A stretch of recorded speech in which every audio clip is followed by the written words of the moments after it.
Semi കണ്ടക്ടേഴ്സിനെ രണ്ടായിട്ട് classify ചെയ്തിട്ടുണ്ട്. ഏതൊക്കെയാണ്? ഇൻട്രിൻസിക്കും എക്സ്ട്രിൻസിക്കും. എന്തിൻ്റെ ബേസിലാണ് ക്ലാസിഫൈ ചെയ്തേക്കുന്നത്? Concentration of electrons and holes in the material. അതിൻ്റെ ബേസിലാണ് സെമി കണ്ടക്ടേഴ്സിനെ ക്ലാസിഫൈ ചെയ്തേക്കുന്നത്. അതായത് ഇലക്ട്രോണും ഹോളും ഈ രണ്ടെണ്ണത്തിൻ്റെയും കോൺസെൻട്രേഷൻ്റെ ബേസിലാണ് സെമി കണ്ടക്ടേഴ്സിനെ രണ്ടായിട്ട് ക്ലാസിഫൈ ചെയ്തേക്കുന്നത്. അപ്പം ഏതൊക്കെയാണ് ക്ലാസിഫിക്കേഷൻ? ഇൻട്രിൻസിക്കും എക്സ്ട്രിൻസിക്കും. ഇൻട്രിൻസിക് സെമി കണ്ടക്ടേഴ്സ് പ്യുവർ ആണ്, പ്യുവർ എന്നാണ് അറിയപ്പെടുന്നത്. Intrinsic semiconductors or pure semi conductors.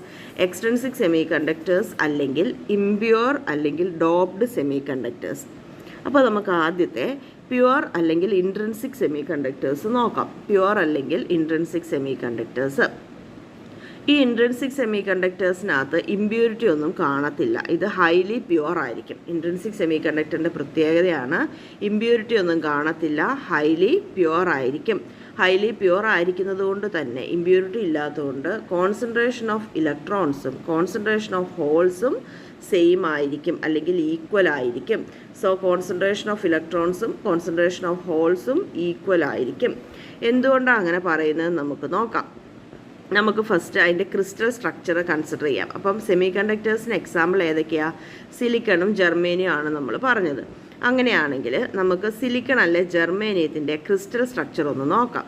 അങ്ങനെ നോക്കാനായിട്ട് ആദ്യം നമുക്ക് സിലിക്കൺ അല്ലെ ജെർമേനിയത്തിൻ്റെ ഒരു ആറ്റം കൺസിഡർ ചെയ്യാം. സിലിക്കൺ അല്ലെ ജെർമേനിയത്തിൻ്റെ ഒരു ആറ്റം കൺസിഡർ ചെയ്താൽ നമുക്ക് കാണാൻ പറ്റും ഔട്ടർ മോസ്റ്റ് ഷെല്ലിൽ എത്ര ഇലക്ട്രോൺ ഉണ്ട്? ഔട്ടർ മോസ്റ്റ് ഷെല്ലിൽ 4 ഇലക്ട്രോൺ ഉണ്ട്. സോ സിലിക്കൺ അല്ലെങ്കിൽ ജെർമേനിയത്തിൻ്റെ ഒരു ആറ്റം കൺസിഡർ ചെയ്താൽ അതിൻ്റെ ഔട്ടർ മോസ്റ്റ് ഷെല്ലിൽ എത്ര ഇലക്ട്രോൺ ഉണ്ട്? 4 ഇലക്ട്രോൺ ഉണ്ട്. ഓക്കെ, അപ്പം ഇതിൻ്റെ ക്രിസ്റ്റൽ സ്ട്രക്ചർ നോക്കിക്കഴിഞ്ഞാൽ ഒരു സിലിക്കൺ ആറ്റത്തിന് ചുറ്റും എത്ര സിലിക്കൺ ആറ്റം കാണും? 4 സിലിക്കൺ ആറ്റം കാണും. നമ്മൾ സിലിക്കൺ അല്ലെങ്കിൽ ജെർമേനിയം എന്ന് എടുക്കുന്നതേ ഉള്ളൂ. നമുക്ക് സിലിക്കണിൻ്റെ കേസ് ജനറലൈസ് ചെയ്ത് പറയാം. അപ്പം ഒരു സിലിക്കൺ ആറ്റത്തിന് ചുറ്റും 4 വേറെ സിലിക്കൺ ആറ്റം കാണും. ഒരു സിലിക്കൺ ആറ്റത്തിൻ്റെ ഔട്ടർ മോസ്റ്റ് ഷെല്ലിൽ എത്ര ഇലക്ട്രോൺ ഉണ്ട്? 4 ഇലക്ട്രോൺ ഉണ്ട്. അതിനെയാണ് വാലൻസ് ഇലക്ട്രോൺ എന്ന് പറയുന്നത്. സോ എന്ത് സംഭവിക്കും? ഈ സിലിക്കൺ ആറ്റം നെയ്ബറിങ് സിലിക്കൺ ആറ്റവുമായിട്ട് ഒരു കോവാലൻ ബോണ്ട് ഉണ്ടാക്കും. അപ്പം ഒരു സിലിക്കൺ ആറ്റത്തിൻ്റെ ചുറ്റും 4 സിലിക്കൺ ആറ്റം ഉണ്ട്. അത് എന്ത് ചെയ്യും? ഓരോ ആറ്റവുമായിട്ട് ഈ നെയ്ബറിങ് ഓരോ ആറ്റവുമായിട്ട് ഓരോ കോവാലൻ ബോണ്ട് വെച്ച് ഉണ്ടാക്കും. അപ്പം നമ്മൾ നോക്കിക്കഴിഞ്ഞാൽ കാണാം നടുക്ക് നിൽക്കുന്ന സിലിക്കൺ ടോപ്പിൽ നിൽക്കുന്ന സിലിക്കണുമായിട്ട് ഒരു ഇലക്ട്രോണിനെ ഷെയർ ചെയ്തൊരു കോവാലൻ ബോണ്ട് ഉണ്ടാക്കും. ലെഫ്റ്റിൽ നിൽക്കുന്ന സിലിക്കണുമായിട്ട് ഒരു ഇലക്ട്രോണിനെ ഷെയർ ചെയ്തൊരു കോവാലൻ ബോണ്ട് ഉണ്ടാക്കും. റൈറ്റിൽ നിൽക്കുന്ന സിലിക്കണുമായിട്ടും ഒരു ഇലക്ട്രോണിനെ ഷെയർ ചെയ്ത് ഒരു കോവാലൻ ബോണ്ട് ഉണ്ടാക്കും. താഴെ നിൽക്കുന്ന സിലിക്കൺ ആറ്റവുമായിട്ടും ഒരു ഇലക്ട്രോണിനെ ഷെയർ ചെയ്ത് ഒരു കോവാലൻ ബോണ്ട് ഉണ്ടാക്കും. സോ സെൻട്രലിൽ നിൽക്കുന്ന നമ്മുടെ സിലിക്കൺ ആറ്റം നെയ്ബറിങ് 4 സിലിക്കൺ ആറ്റവുമായിട്ട് ഓരോ ഇലക്ട്രോണിനെ ഷെയർ ചെയ്ത് ഓരോ കോവാലൻ ബോണ്ട് ഉണ്ടാക്കും. അങ്ങനെ 4 കോവാലൻ ബോണ്ട് ഉണ്ടാക്കും. കോവാലൻ ബോണ്ടിൻ്റെ പ്രത്യേകത എന്താ? കോവാലൻ ബോണ്ട് എന്ന് പറഞ്ഞാൽ ഒരു ഇലക്ട്രോണിനെ ആ 2 ആറ്റത്തിനിടയ്ക്ക് ഷെയർ ചെയ്യുക ചെയ്യുന്നത്. അപ്പം നടുക്ക് നിൽക്കുന്ന സിലിക്കണും ടോപ്പിൽ നിൽക്കുന്ന സിലിക്കണും കൺസിഡർ ചെയ്താൽ നടുക്ക് നിൽക്കുന്ന സിലിക്കൺ അതിൻ്റെ ഇലക്ട്രോണിനെ ഈ 2 ആറ്റത്തിനിടയ്ക്ക് ഷെയർ ചെയ്യും. ടോപ്പിൽ നിൽക്കുന്ന സിലിക്കൺ അതിൻ്റെ ഒരു ഇലക്ട്രോണിനെ ഈ 2 ആറ്റത്തിനിടയിൽ ഷെയർ ചെയ്യും. സോ ഈ 4 കോവാലൻ ബോണ്ട് കഴിയുമ്പം നടുക്ക് നിൽക്കുന്ന സിലിക്കൺ ആറ്റത്തിന് ഇൻ എഫക്റ്റ് ഒക്ടക്റ്റ് കംപ്ലീറ്റ് ചെയ്യും. അപ്പം നമ്മൾ സിലിക്കൺ അല്ലെ ജെർമേനിയത്തിൻ്റെ ക്രിസ്റ്റൽ സ്ട്രക്ചർ നോക്കിക്കഴിഞ്ഞാൽ ഒരു സിലിക്കൺ ആറ്റം നെയ്ബറിങ് 4 സിലിക്കൺ ആറ്റവുമായിട്ട് ഓരോ കോവാലൻ ബോണ്ട് വെച്ചുണ്ടാക്കും. അതായത് ഒരു സിലിക്കൺ ആറ്റം നെയ്ബറിങ് 4 സിലിക്കൺ ആറ്റവുമായിട്ട് ടോട്ടൽ 4 കോവാലൻ ബോണ്ട്സ് ഉണ്ടാക്കും. എന്നിട്ട് അത് ഒക്ടക്റ്റ് കംപ്ലീറ്റ് ചെയ്ത് സ്റ്റേബിൾ ആവും. അപ്പോൾ ഈ ഒരു ക്രിസ്റ്റൽ സ്ട്രക്ചറിനകത്ത് 0 കെൽവിനിൽ എന്ത് പറ്റും? 0 കെൽവിൻ ആകുമ്പോഴത്തേക്കും നടുക്ക് നിൽക്കുന്ന സിലിക്കൺ ആറ്റം ചുറ്റുമുള്ള 4 സിലിക്കൺ ആറ്റവുമായിട്ട് ഫോം ചെയ്യുന്ന കോവാലൻ ബോണ്ട് സ്റ്റേബിൾ ആയിരിക്കും. അപ്പോൾ എന്നാ പറ്റും? എല്ലാ വാലൻസ് ഇലക്ട്രോണും കോവാലൻ ബോണ്ടിലായിരിക്കും. ഒരു ഇലക്ട്രോൺ പോലും ഫ്രീ ആയിട്ട് അവൈലബിൾ ആയിരിക്കത്തില്ല. സോ ഒരു സെമി കണ്ടക്ടറിനകത്ത് അല്ലെ സിലിക്കൺ അല്ലെ ജെർമേനിയത്തിൻ്റെ ക്രിസ്റ്റൽ സ്ട്രക്ചറിനകത്ത് 0 കെൽവിനിൽ ഫ്രീ ഇലക്ട്രോൺസ് ഒന്നും അവൈലബിൾ ആയിരിക്കത്തില്ല. എല്ലാ ഇലക്ട്രോണും കോവാലൻ ബോണ്ട് ഫോം ചെയ്തായിരിക്കും നിൽക്കുന്നത്. അങ്ങനെ ഇരിക്കുന്ന കണ്ടീഷനിൽ ആ മെറ്റീരിയൽ കണ്ടക്ട് ചെയ്യുമോ? കണ്ടക്ട് ചെയ്യത്തില്ല. കാരണം എന്താണ്? അതിനകത്ത് മൊബൈൽ ചാർജ് ക്യാരിയേഴ്സ്. ആരൊക്കെ ഈ മൊബൈൽ ചാർജ് ക്യാരിയേഴ്സ്?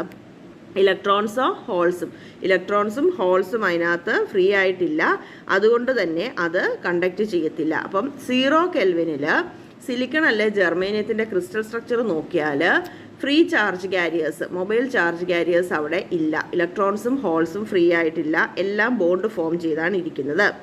അങ്ങനെയാണെങ്കിൽ അതിൻ്റെ ഇലക്ട്രിക്കൽ കണ്ടക്ഷൻ എന്തോരം കാണും? ഇലക്ട്രിക്കൽ കണ്ടക്ടിവിറ്റി എന്ന് പറയുന്നത് ഒട്ടും കാണത്തില്ല.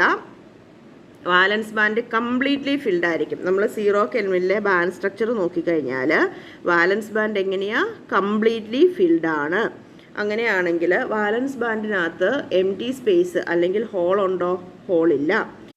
സോ 0 കെൽവിനിൽ നമ്മളൊരു സിലിക്കൺ അല്ലെ ജെർമേനിയത്തിൻ്റെ ഇൻട്രിൻസിക് സെമി കണ്ടക്ടർ നോക്കിക്കഴിഞ്ഞാൽ അതിൻ്റെ ബാൻഡ് സ്ട്രക്ചർ എങ്ങനെയാണ്? വാലൻസ് ബാൻഡ് കംപ്ലീറ്റ്ലി ഫിൽഡ് ആയിരിക്കും, കണ്ടക്ഷൻ ബാൻഡ് കംപ്ലീറ്റ്ലി എംറ്റിയും ആയിരിക്കും. അപ്പോൾ 0 കെൽവിനകത്ത് അതിനകത്ത് ചാർജ് കാരിയേഴ്സ് ഒന്നും ഇല്ല. ഇനി നമ്മൾ നോക്കിക്കഴിഞ്ഞാൽ ടെമ്പറേച്ചർ കൂടുക അല്ലെങ്കിൽ തെർമൽ എനർജി ആവശ്യത്തിനായി കഴിയുമ്പം എന്നാ പറ്റും? തെർമൽ എനർജി ആവശ്യത്തിനായി കഴിയുമ്പം ഇലക്ട്രോൺസ് വാലൻസ് ബാൻഡിൽ നിന്ന് എക്സൈറ്റഡ് ആയി എങ്ങോട്ട് പോവും? കണ്ടക്ഷൻ ബാൻഡിലേക്ക് പോവും. അതായത് ഇൻട്രിൻസിക് സെമി കണ്ടക്ടറിൻ്റെ ടെമ്പറേച്ചർ കൂടുന്ന സമയത്ത് ആറ്റംസ് വൈബ്രേറ്റ് ചെയ്യും. ആറ്റംസ് അതിൻ്റെ മീൻ പൊസിഷനിൽ വൈബ്രേറ്റ് ചെയ്യാൻ തുടങ്ങും. അങ്ങനെ വൈബ്രേറ്റ് ചെയ്യുമ്പം ഇലക്ട്രോൺസിന് ആവശ്യത്തിന് എനർജി കിട്ടും. എന്തിനാണ്? കോവാലന്റ് ബോണ്ട് ബ്രേക്ക് ചെയ്തിട്ട് എങ്ങോട്ട് പോവാൻ? കണ്ടക്ഷൻ ബാൻഡിലേക്ക് പോകാനുള്ള എനർജി കിട്ടും. ഓക്കെ, അതായത് ടെമ്പറേച്ചർ ഇൻക്രീസ് ചെയ്യുമ്പം അല്ലെ തെർമൽ എനർജി ഇൻക്രീസ് ചെയ്യുമ്പോൾ എന്ത് പറ്റും? ആറ്റംസ് വൈബ്രേറ്റ് ചെയ്യാൻ തുടങ്ങും. ആറ്റംസ് വൈബ്രേറ്റ് ചെയ്യുമ്പം ഇലക്ട്രോൺസിന് കോവാലന്റ് ബോണ്ട് ബ്രേക്ക് ചെയ്തിട്ട് വാലൻസ് ബാൻഡിൽ നിന്ന് കണ്ടക്ഷൻ ബാൻഡിലേക്ക് പോകാനുള്ള എനർജി കിട്ടും. അതായത് ഇപ്പോൾ അവിടെ ആരുണ്ട്? ഫ്രീ ഇലക്ട്രോൺസ് ഉണ്ട്. ഇനി ശ്രദ്ധിക്കേണ്ട കാര്യം, തെർമൽ എനർജി അബ്സോർബ് ചെയ്തിട്ടാണ് ഇലക്ട്രോൺസ് കോവാലന്റ് ബോണ്ട് ബ്രേക്ക് ചെയ്യുന്നത്. അതുകൊണ്ട് ഒരു ബോണ്ട് ബ്രേക്ക് ചെയ്യുമ്പം ഒരു ഫ്രീ ഇലക്ട്രോൺ ഉണ്ടാവുന്നതിൻ്റെ കൂടെ അവിടെ ആരും ഉണ്ടാവുന്നുണ്ട്? ഒരു ഹോളും ഉണ്ടാവുന്നുണ്ട്. സോ ഒരു ഫ്രീ ഇലക്ട്രോൺ ഉണ്ടാകുമ്പം ഒരു വേക്കൻസി ഓഫ് ഇലക്ട്രോണും ഉണ്ട് അവിടെ. സോ ഒരു ഫ്രീ ഇലക്ട്രോൺ ഉണ്ടായാൽ ഒരു ഹോളും അവിടെ ഉണ്ടാവുന്നുണ്ട്. അതുകൊണ്ടാണ് നമ്മൾ പറയുന്നത് ഇൻട്രിൻസിക് സെമി കണ്ടക്ടേഴ്സിനകത്ത് കോൺസെൻട്രേഷൻ ഓഫ് ഇലക്ട്രോണും കോൺസെൻട്രേഷൻ ഓഫ് ഹോളും സെയിം ആയിരിക്കും. ഇൻട്രിൻസിക് സെമി കണ്ടക്ടറിൽ കോൺസെൻട്രേഷൻ ഓഫ് ഇലക്ട്രോണും കോൺസെൻട്രേഷൻ ഓഫ് ഹോളും സെയിം ആയിരിക്കും, അല്ലെ ഈക്വൽ ആയിരിക്കും. സോ തെർമൽ എനർജി അക്വയർ ചെയ്ത് കഴിഞ്ഞാൽ കണ്ടക്ഷൻ ബാൻഡിൽ ഇലക്ട്രോൺസും ഉണ്ടാവും, വാലൻസ് ബാൻഡിൽ ഹോൾസും ഉണ്ടാവും. അപ്പം ഇൻട്രിൻസിക് സെമി കണ്ടക്ടറിൽ തെർമൽ എനർജി അക്വയർ ചെയ്ത് കഴിയുമ്പോൾ അല്ലെ ടെമ്പറേച്ചർ കൂടിക്കഴിയുമ്പോൾ എന്ത് പറ്റും? കണ്ടക്ഷൻ ബാൻഡിൽ ഇലക്ട്രോൺസും ഉണ്ടാവും. വാലൻസ് ബാൻഡിൽ നിന്ന് എത്ര ഇലക്ട്രോൺ കണ്ടക്ഷൻ ബാൻഡിലേക്ക് വരുന്നുണ്ടോ അത്രയും ഹോൾസ് എവിടെയും കാണും? വാലൻസ് ബാൻഡിലും കാണും. സോ കണ്ടക്ഷൻ ബാൻഡിൽ സപ്പോസ് 20 ഇലക്ട്രോൺസ് ഉണ്ടെങ്കിൽ വാലൻസ് ബാൻഡിൽ 20 ഹോൾസും കാണും. സോ നമുക്ക് എന്ത് പറയാൻ പറ്റും? ഇൻട്രിൻസിക് സെമി കണ്ടക്ടേഴ്സിനകത്ത് concentration of electrons equal to concentration of holes ആണെന്ന് പറയാൻ പറ്റും. സോ നമ്മളൊരു ഇലക്ട്രിക് ഫീൽഡ് അപ്ലൈ ചെയ്ത് കഴിഞ്ഞാൽ എന്ത് പറ്റും? ഈ ഫ്രീ ഇലക്ട്രോൺസും ഹോൾസും കറണ്ട് കണ്ടക്ട് ചെയ്യും. സോ സെമി കണ്ടക്ടേഴ്സ് റൂം ടെമ്പറേച്ചറിൽ കണ്ടക്ട് ചെയ്യും. സെമി കണ്ടക്ടേഴ്സ് 0 കെൽവിനിൽ ഇൻസുലേറ്റർ ആയിട്ട് ആക്ട് ചെയ്യുമെങ്കിലും റൂം ടെമ്പറേച്ചറിൽ അവർ കണ്ടക്ട് ചെയ്യും. ഇനി കണ്ടക്ടിവിറ്റി ഓഫ് ജെർമേനിയം എന്ന് പറയുന്നത് സിലിക്കണിനേക്കാൾ കൂടുതലായിരിക്കും. സിലിക്കണും ജെർമേനിയം നോക്കി ആർക്കാണ് കണ്ടക്ടിവിറ്റി കൂടുതൽ? ജെർമേനിയത്തിന് കണ്ടക്ടിവിറ്റി കൂടുതലാണ്. നെക്സ്റ്റ് നമുക്ക് നോക്കേണ്ടത് എക്സ്ട്രിൻസിക് സെമി കണ്ടക്ടറാണ്. അടുത്തത് നോക്കുന്നത് ഏതാ? Extrinsic semi conductor. നമ്മൾ ഇൻട്രിൻസിക് സെമി കണ്ടക്ടേഴ്സ് നോക്കിക്കഴിഞ്ഞാൽ അവർക്ക് കണ്ടക്ടിവിറ്റി കുറവാണ്. ഇൻട്രിൻസിക് സെമി കണ്ടക്ടേഴ്സിൻ്റെ കണ്ടക്ടിവിറ്റി കുറവാണ്. അപ്പം ഇൻട്രിൻസിക് സെമി കണ്ടക്ടേഴ്സിൻ്റെ കണ്ടക്ടിവിറ്റി കൂട്ടാൻ വേണ്ടി നമ്മൾ എന്ത് ചെയ്യും? ഒന്നെങ്കിൽ കോൺസെൻട്രേഷൻ ഓഫ് ഇലക്ട്രോൺസ് ഇൻക്രീസ് ചെയ്യും, അല്ലെങ്കിൽ കോൺസെൻട്രേഷൻ ഓഫ് ഹോൾസ് ഇൻക്രീസ് ചെയ്യും. സോ ഇൻട്രിൻസിക് സെമി കണ്ടക്ടറിൻ്റെ കണ്ടക്ടിവിറ്റി തീരെ കുറവാണ്. ആ കണ്ടക്ടിവിറ്റി കൂട്ടാൻ വേണ്ടി ഒന്നെങ്കിൽ കോൺസെൻട്രേഷൻ ഓഫ് ഇലക്ട്രോൺസ് ഇൻക്രീസ് ചെയ്യും, അല്ലെങ്കിൽ കോൺസെൻട്രേഷൻ ഓഫ് ഹോൾസ് ഇൻക്രീസ് ചെയ്യും. എങ്ങനെ ഇൻക്രീസ് ചെയ്യുന്നത്?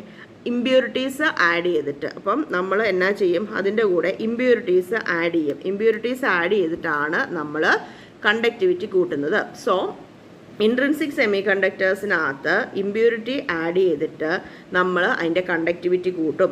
അങ്ങനെ ഇമ്പ്യൂരിറ്റി ആഡ് ചെയ്യുന്ന പ്രോസസ്സിനെയാണ് ഡോപ്പിംഗ് എന്ന് വിളിക്കുന്നത്. ഇൻട്രിൻസിക് സെമി കണ്ടക്ടേഴ്സിനകത്തേക്ക് ഇമ്പ്യൂരിറ്റി ആഡ് ചെയ്യുന്ന പ്രോസസ്സാണ് ഡോപ്പിംഗ് എന്ന് പറയുന്നത്. ഡോപ്പ് ചെയ്ത സെമി കണ്ടക്ടറിനെ വിളിക്കുന്ന പേരാണ് എക്സ്ട്രിൻസിക് സെമി കണ്ടക്ടർ എന്ന്. സോ ഇൻട്രിൻസിക് സെമി കണ്ടക്ടേഴ്സിനകത്തേക്ക് ഇമ്പ്യൂരിറ്റി ആഡ് ചെയ്യുന്ന പ്രോസസ്സാണ് ഡോപ്പിംഗ് എന്ന് പറയുന്നത്. ഇങ്ങനെ ഇമ്പ്യൂരിറ്റി ആഡ് ചെയ്ത സെമി കണ്ടക്ടറിനെ വിളിക്കുന്ന പേരാണ് എക്സ്ട്രിൻസിക് സെമി കണ്ടക്ടർ എന്ന്. അപ്പം ഈ എക്സ്ട്രിൻസിക് സെമി കണ്ടക്ടേഴ്സിനകത്ത് കോൺസെൻട്രേഷൻ ഓഫ് ഇലക്ട്രോൺസും കോൺസെൻട്രേഷൻ ഓഫ് ഹോൾസും ഈക്വൽ ആയിരിക്കില്ല.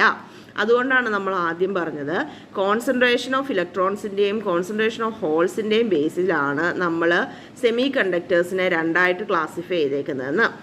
സപ്പോസ് കോൺസെൻട്രേഷൻ ഓഫ് ഇലക്ട്രോൺസും കോൺസെൻട്രേഷൻ ഓഫ് ഹോൾസും ഈക്വൽ ആണെങ്കിൽ നമ്മൾ അതിനെ ഇൻട്രിൻസിക് എന്നും വിളിക്കും. കോൺസെൻട്രേഷൻ ഓഫ് ഇലക്ട്രോൺസും കോൺസെൻട്രേഷൻ ഓഫ് ഹോൾസും ഈക്വൽ അല്ല എങ്കിൽ നമ്മൾ അതിനെ എക്സ്ട്രിൻസിക് എന്നും വിളിക്കും. സോ നമ്മൾ ഇമ്പ്യൂരിറ്റി ആഡ് ചെയ്യുന്നൊരു സെമി കണ്ടക്ടറിനകത്ത് കോൺസെൻട്രേഷൻ ഓഫ് ഇലക്ട്രോൺസും കോൺസെൻട്രേഷൻ ഓഫ് ഹോൾസും ഈക്വൽ ആയിരിക്കില്ല. അതുകൊണ്ട് നമ്മൾ അതിനെ എക്സ്ട്രിൻസിക് സെമി കണ്ടക്ടേഴ്സ് എന്ന് വിളിക്കും. ഓക്കെ, അപ്പം ഇമ്പ്യൂരിറ്റി ആഡ് ചെയ്യുന്ന പ്രോസസ്സാണ് ഡോപ്പിങ്. ഡോപ്പിങ് കഴിഞ്ഞ് കിട്ടുന്ന സെമി കണ്ടക്ടറാണ് എക്സ്ട്രിൻസിക് സെമി കണ്ടക്ടർ. അതിനകത്ത് കോൺസെൻട്രേഷൻ ഓഫ് ഹോൾസും കോൺസെൻട്രേഷൻ ഓഫ് ഇലക്ട്രോൺസും ഈക്വൽ ആയിരിക്കില്ല. ഇനി എക്സ്ട്രിൻസിക് സെമി കണ്ടക്ടേഴ്സിൻ്റെ ക്ലാസിഫിക്കേഷൻ നമുക്ക് നെക്സ്റ്റ് ക്ലാസ്സിൽ നോക്കാം.